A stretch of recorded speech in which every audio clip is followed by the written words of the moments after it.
Today we are doing a grassland survey, so we're using the Nature Park methodology to understand what sort of grassland that we have.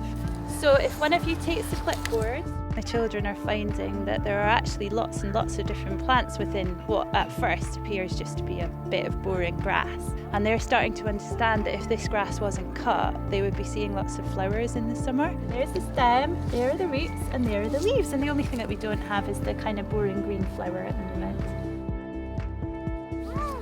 We've been making some quadrants and working out if there's a meadow, playing field, and how we've been doing that is knowing all the different plants styles like moss, dandelions, and normal grass. I agree, it's mostly grass. I'd say it's probably half and half.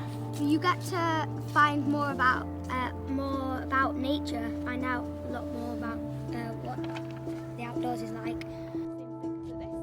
The National Education Nature Park has made the schools realise that they can work with pupils to really better understand their own natural environment in a way that without those resources they wouldn't necessarily be able to do, and that can contribute to something bigger, which is empowering for the children. We're out on the sports field collecting information about the green space that we've got and what we can do to improve it.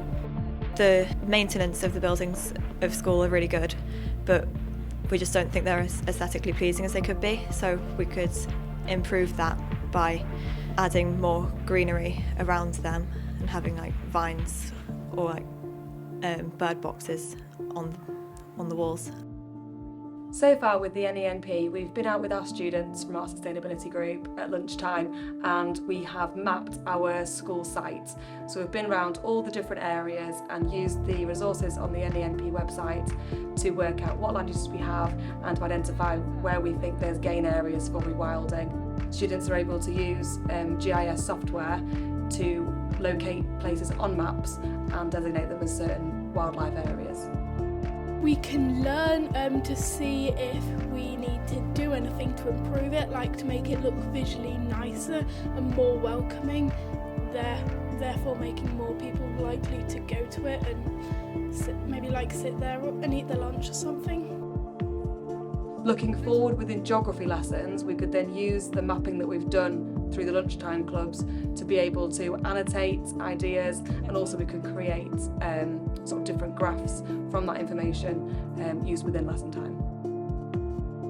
I think the NENP is really important just for getting students involved with climate action and sustainability, something they can do really close by and just engage that passion outside of the classroom.